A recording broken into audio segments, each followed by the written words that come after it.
ఇంకా దాదాపుగా కొలిక్కొస్తా ఉన్నట్టున్నాయి.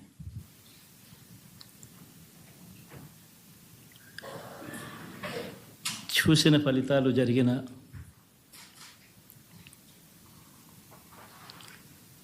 పరిస్థితులు చూస్తే నిజంగా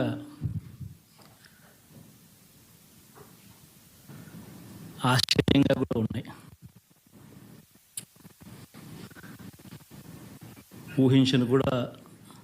ఊహించలేదు ఇలా జరుగుతుందని, ఇలా వస్తాయని కూడా. బట్ ఎస్,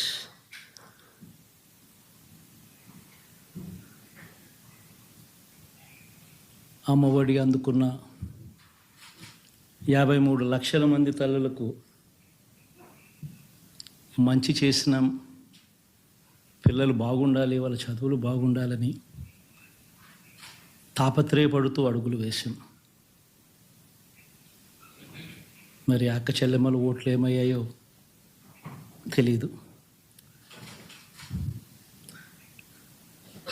66 లక్షల మంది అవ్వాతాతలకు, వితంతులకు, వికలాంగులకు గతంలో ఎప్పుడు జరగని విధంగా మంచి చేసాం.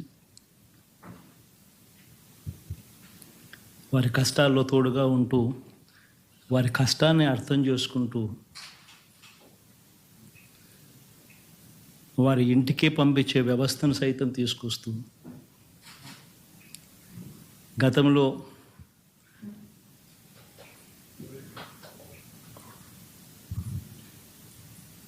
మా ప్రభుత్వం అధికారంలోకి రాకమునుపు ఇస్తూ ఉన్న చాలని పెన్షన్ నుంచి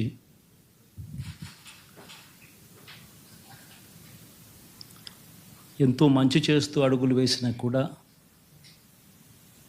ఆ అవ్వాతాతలు చూపిన ఆప్యాయత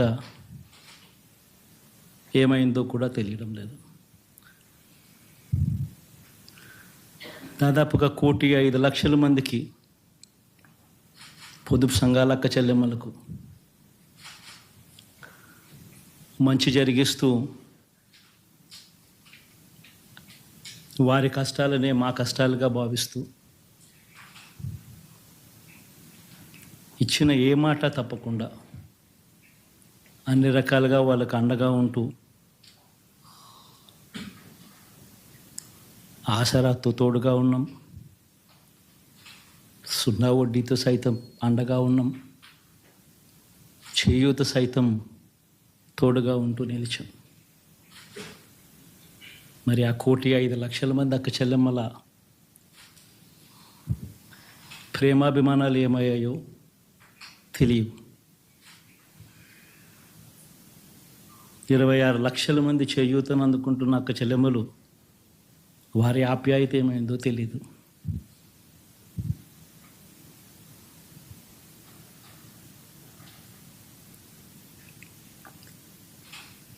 పిల్లల చదువుల కోసం ఏ తల్లి ఏ తండ్రి ఇబ్బంది పడకూడదు అని మొట్టమొదటిసారిగా పూర్తి ఫీజులు ఇస్తూ తీసుకొచ్చి అందగా నిలిచాం.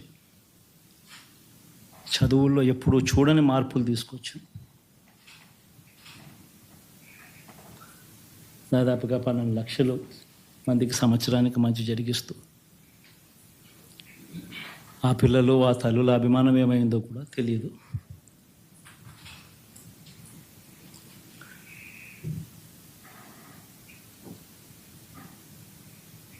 దాదాపుగా 54 లక్షల మంది రైతన్నలకు గతంలో ఎప్పుడూ చూడని విధంగా, జరగని విధంగా పెట్టుబడికి సహాయంగా అందించే కార్యక్రమం మొట్టమొదటిగా జరిగింది మన ప్రభుత్వం వచ్చాకే.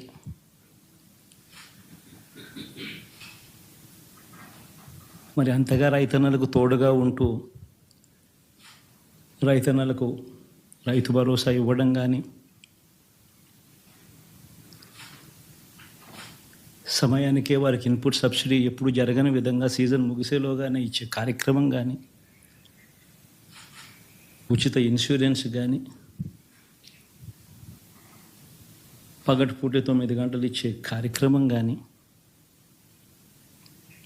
ఉచిత విద్యుత్ ఇచ్చే కార్యక్రమం కానీ మరి ఆ 1,00,00,000 మంది రైతన్నల ప్రేమ ఏమైందో తెలియదు. మరి ఇన్ని కోట్ల మందికి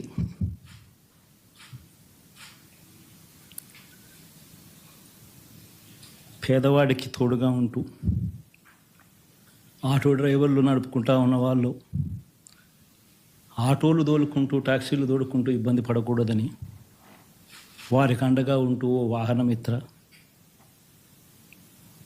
నేతన్నలకు అండగా ఉంటూ ఓ నేతన్న నేస్తం,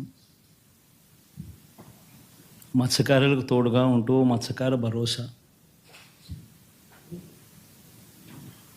ఫుట్పాత్ మీద చిన్న చిన్న ఇడ్లీ షాపులు పెట్టుకొని నడుపుకుంటూ, చిన్న చిన్న బంకులు పెట్టుకొని నడుపుకుంటూ, చిన్న చిన్న వ్యాపారాలు చేసుకుంటా ఉన్న వీళ్లకు, నా అక్క చెల్లెమ్మలకు, నా అన్నదమ్మలకు మంచి జరగాలని ఆరాటపడుతూ వాళ్ళకు ఒక తోడు, నా రజకులకు, నా నాయి బ్రాహ్మణులకు, నా టైలర్లకు అని అండగా ఉంటూ వారికి ఒక చేదోడు. మరి ఇన్ని లక్షల మందికి ఇంత మంచి చేసి, ఇన్ని కోట్ల మందికి, లక్షలు కూడా కాదు, కోట్ల మందికి మంచి జరిగించి, ఎప్పుడు జరగని విధంగా మేనిఫెస్టో అంటే ఒక చెత్తబుట్టలో పడేసే డాక్యుమెంట్ కాదు. ఒక మేనిఫెస్టో అంటే ఒక బైబిల్ అని, ఒక ఖురాన్ అని, ఒక భగవద్గీత అని మొట్టమొదటి రోజు నుంచి కూడా భావిస్తూ ఏకంగా 99% వాగ్దానాలు అమలు చేసి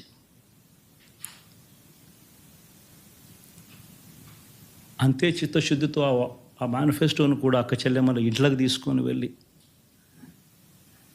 చూపించి మీరే టిక్కు పెట్టండి అనే నిబద్ధత గల ప్రభుత్వంగా పనిచేసాం. ఇప్పుడు జరగని విధంగా పిల్లల చదువులు, పేదరికం పోవాలి అని అంటే పిల్లల చదువులకు క్వాలిటీ ఎడ్యుకేషన్ అవసరం అని మొట్టమొదటిసారిగా ఇంగ్లీష్ మీడియంను వ్యతిరేకిస్తున్న వాళ్ళందరూ పెత్తందారులతో యుద్ధం చేసి సైతం పిల్లలకి ఇంగ్లీష్ మీడియం తీసుకొని రావడమే కాకుండా టోఫుల్, ఐబీ లాంటి కళలు కూడా కలం. ఆ పేద పిల్లలకు అండగా నిలబడాలని, తోడుగా ఉండాలని, వారి చరిత్రలు మార్చాలని, ఎప్పుడు చూడని విధంగా గ్రామ స్థాయిలోనే సచివాలయ వ్యవస్థ, వాలంటీర్ల వ్యవస్థ తీసుకొచ్చి ప్రతి ఇంటికి సేవను అందించే కార్యక్రమం చేశాం. వివక్ష లేకుండా, కరప్షన్ లేకుండా దాదాపుగా 2,70,000 కోట్ల రూపాయల పైచిలకు ఇంటి వద్దకి అందించగలిగాం.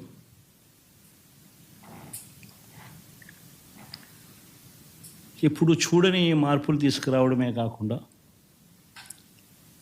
ఒక చదువుల రంగం అయితేనేమి, ఒక విద్యారంగం, ఒక వ్యవసాయ రంగం అయితేనేమి, ఒక వైద్య రంగం అయితేనేమి, ఏ పేదవాడు ఎప్పుడూ ఇబ్బంది పడకూడదు అని ఎప్పుడు ఊహించని విధంగా మార్పులు తీసుకొస్తూ పేదవాడికి అండగా నిలబడగలిగాం. విమెన్ ఎంపవర్మెంట్ అంటే ఇది, మహిళా సాధికారత ఇది అంటే ఇది అని ప్రపంచానికి చాటి చెప్పగలిగాం. సోషల్ జస్టిస్ అంటే, సామాజిక న్యాయం అంటే ఇది అని ప్రపంచానికి చూపించగలిగాం. మరి ఇన్ని గొప్ప మార్పులు చేసిన తర్వాత, ఇన్ని కోట్ల మందికి మంచి జరిగిన తర్వాత మరి అభిమానం ఏమైందో, ఆ ఆప్యాయత ఏమైందో తెలీదు.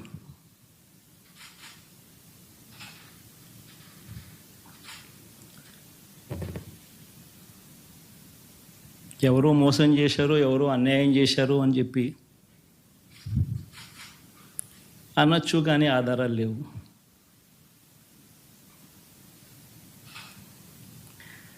ఏం జరిగిందో దేవుడికి తెలుసు. పెద్ద నేనైతే చేయగలిగింది ఏమీ లేదు. ప్రజల తీర్పు తీసుకుంటాం, కానీ మంచి చేయడానికి మాత్రం ప్రజలకు తోడుగా ఖచ్చితంగా ఉంటాం. వాయిస్ ఆఫ్ ది వాయిస్లెస్ కింద ఈ పార్టీ తాను చేయాల్సిన పని తప్పకుండా చేస్తుంది. పేదవాడికి అండగా ఉండే కార్యక్రమంలో ఎప్పుడూ కూడా పేదవాడికి తోడుగా ఉంటూ గలం విప్పుతుంది, పేదవాడికి అండగా నిలుస్తుంది. పెద్ద పెద్ద వాళ్ళ కూటమి ఇది, ఢిల్లీలో సైతం శాసించే పరిస్థితుల్లో ఉన్న కూటమి ఇది. ఆ కూటమిలో ఉన్న బీజేపీకి, ఆ కూటమిలో ఉన్న చంద్రబాబు గారికి, ఆ కూటమిలో ఉన్న పవన్ కళ్యాణ్ గారికి అందరికీ కూడా వాళ్ళ గొప్ప విజయానికి అభినందనలు.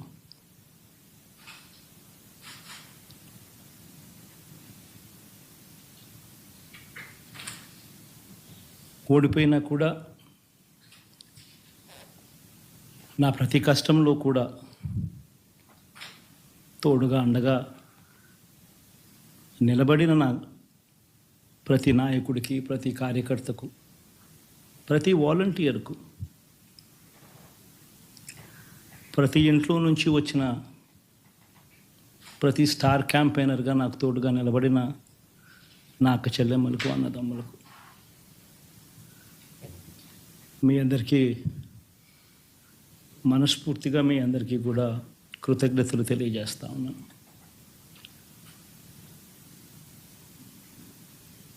ఏం జరిగిందో తెలియదు, కానీ ఏమి చేసినా, ఎంత చేసినా ఇంకా 40% ఓటు బ్యాంకు మాత్రం తగ్గించలేకపోయారు. ఖచ్చితంగా మళ్ళీ ఇక్కడి నుంచి లేస్తాం.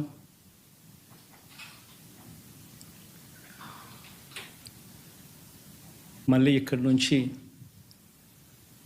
గుండె ధైర్యంతో నిలబడి మళ్ళీ లేస్తాం. ప్రతిపక్షంలో ఉండడం కొత్త కాదు, పోరాటాలు చేయడం అంతకన్నా కొత్త కాదు. నా రాజకీయ జీవితం అంతా కూడా ప్రతిపక్షంలోనే గడిపా, ఈ 5 సంవత్సరాలు తప్ప. పోరాటాలే చేశా, రాజకీయ జీవితంలో ఎవడు చూడని కష్టాలు కూడా అనుభవించా.